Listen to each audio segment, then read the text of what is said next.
हरे कृष्णा, राधे राधे। आप सभी का बहुत बहुत धन्यवाद मेरे चैनल पर आने के लिए।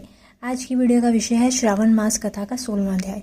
अगर आप मेरे चैनल पर नए हैं तो मेरे चैनल को सब्सक्राइब कर लीजिए और साथ ही बेल आइकन को प्रेस कर दीजिए ताकि हर वीडियो की नोटिफिकेशन आपको मिलती रहे। और अगर वीडियो अच्छी लगे तो कृपया वीडियो को लाइक कीजिएगा, शेयर कीजिएगा, कमेंट में ओम नमः शिवाय जरूर लिखिएगा। आइए शुरू करते हैं कथा को। बोलिए श्रावण मास की जय, भोले बाबा की जय। आज की कथा का विषय रहेगा शीतला सप्तमी व्रत के ऊपर। भगवान शंकर जी ने कहा कि हे सनत कुमार, अब मैं शीतला सप्तमी व्रत की कथा सुनाऊंगा। मनुष्य को चाहिए कि श्रावण मास के शुक्ल पक्ष की सप्तमी के दिन व्रत करे।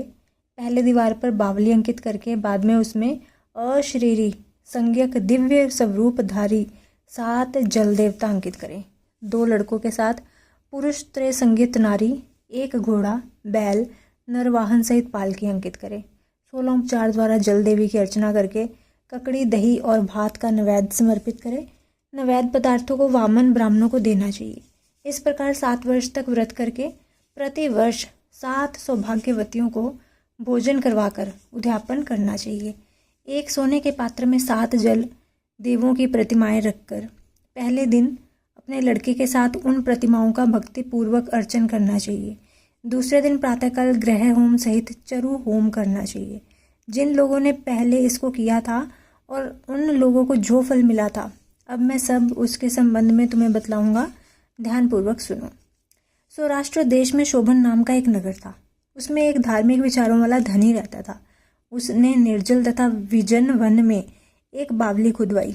उसमें जाने के लिए बहुत से धन व्यय करके पशुओं के उतरने के लिए तथा प्यासे यात्रियों के जल पानार्थ कीमती पत्थरों की सीढ़ियां बनवाई, जो कि टिकाऊ भी थी और मजबूत भी थी। थके मांदे पथिकों के लिए उसने बावली के साथ एक बहुत बड़ा बगीचा भी लगवाया, मगर हुआ यह कि उस बावली में एक बूंद भी पानी ना निकला। धनी ने दुखी होकर कहा कि मेरा धन भी व्यर्थ गया और परिश्रम भी निष्फल गया। वह इन विचारों से ग्रस्त रात को उसी बावली के पास सो गया। रात को स्वप्न में जल देवों ने आकर कहा कि हे धनद, हमसे तुम जल निकलवाने का उपाय सुनो। यदि तुम हमारे निमित्त अपने पौत्र की सादर बलि दो तो यह बावली उसी समय जल से भर जाएगी। धनिक यह स्वप्न देखकर अपने घर आया और उसने अपने धर्म में तत्पर पुत्र द्रविड़ से अपने स्वप्न का सारा हाल कहा। उसके पुत्र ने स्वप्न की सारी बात सुनकर धनद से कहा कि पिताजी, मेरा तथा मेरे पुत्र के भी आप जन्मदाता हैं। इसके अलावा यह धर्म काम है, इसमें भला सोचने की क्या बात है। वास्तव में धर्म तो स्थायी है और पुत्र आदि सब नाशवान है। अल्प मूल्य से किसी बड़ी वस्तु की प्राप्ति एक कठिन कार्य है। मेरे शीतांशु तथा चंडांशु 2 लड़के हैं। आप बिना किसी सोच विचार के मेरे बड़े लड़के शीतांशु की बलि दे दीजिए। लेकिन पिताजी, यह मामला आप स्त्रियों से गुप्त रखिएगा। गुप्त इसलिए कि मेरी पत्नी इस समय गर्भवती है और प्रसव का समय निकट है। वह अपने मायके जाने वाली है। उसके साथ मेरा छोटा लड़का भी जाएगा और उसके जाने के बाद यह काम निर्विघ्न संपन्न हो जाएगा। धनद ने पुत्र की बात सुनकर कहा कि हे पुत्र, तुम धन्य हो और चूंकि तुम मेरे लड़के हो इसलिए मैं भी धन्य हूँ। मैं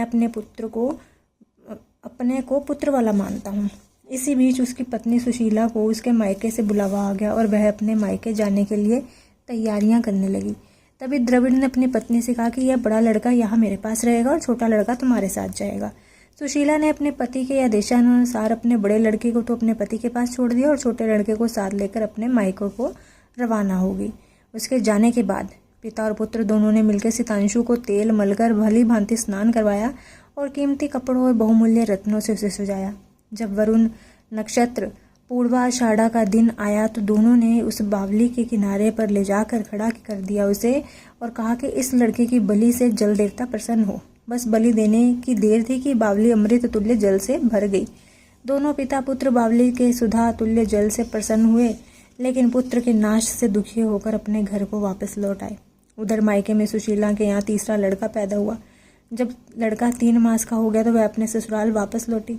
मार्ग में जब वह उसी बावली के पास आई तो उसे जल से परिपूर्ण देखकर चकित रह गई।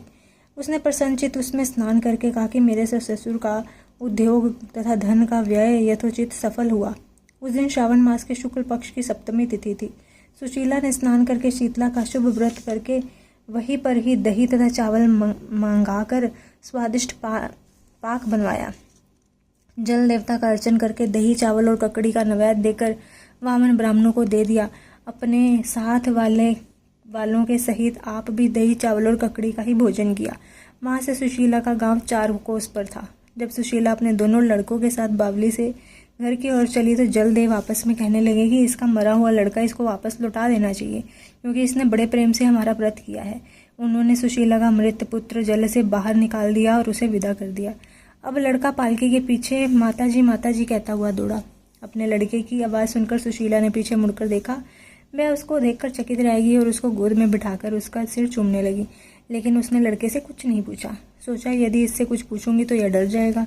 वह सोचने लगे कि इसने जो बहुमूल्य गहने पहन रखे हैं, यदि इसे चोर ले जाते तो, अगर इसको घर में ही पिशाच पकड़ कर लाए तो वह भला इसे छोड़ते कैसे, और इसकी जादुई के कारण घर वालों का ना जाने क्या, जुदाई के कारण इसके घर वालों का ना जाने क्या हाल हुआ होगा। बस इसी प्रकार सोचते हुए उसका घर आ गया।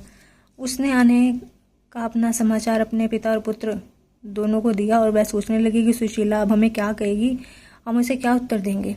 इसी बीच में अपने तीनों लड़कों से सुशीला मकान के भीतर पहुंच गई। ससुर और पति ने बड़े पुत्र सुधांशु को देखकर आश्चर्यचकित होकर तथा उसके साथ ही प्रसन्न होकर उससे पूछा कि हे सुभद्रे, तूने किस पुण्य या व्रत को किया था? हे भामिनी, निश्चय ही तुम पुण्य व्रता हो। इस सुधांशु को मरे हुए आज 2 मास बीत चुके हुए, तुमने इसे दोबारा कैसे प्राप्त किया है? तथा बावली भी जल से पूर्ण हो गई है। जाते समय तुम यहाँ से 1 पुत्र को लेके गई थी, आती बार 3 पुत्रों को साथ लेकर आई हो। शुभ्रे, वंश का तुमने उद्धार कर दिया है। हे शुभानने, मैं तुम्हारी क्या स्तुति करूं? इस प्रकार उसे उसके ससुर ने प्रशंसा की और पति ने प्यार भरी नजरों से उसकी तरफ देखा। सास ने भी उसकी स्तुति की। उसने प्रसन्न होकर कहा कि यह सब सुमार्ग का पुण्य फल है। वह संसार में मनोभिचलित भोग कर परमानंदित हुए। और हे तात, तुमसे मैंने यह शीतला सप्तमी का व्रत कहा है। इसमें दही चावल, ठंडा शीतल, ककड़ी, फल, बावली जल तथा शीतला देवता कहे गए हैं। इसे करने वाले तापत्र से मुक्त होते हैं। इसी कारण श्रावण मास की शुक्ल पक्ष की सप्तमी का नाम यथार्थ शीतला सप्तमी हुआ है। बोलिए श्रावण मास की जय, बोले बाबा की जय, शीतला सप्तमी की जय। मिलती हूँ अपनी अगली वीडियो के साथ, तब तक के लिए सभी को हरे कृष्णा, राधे राधे।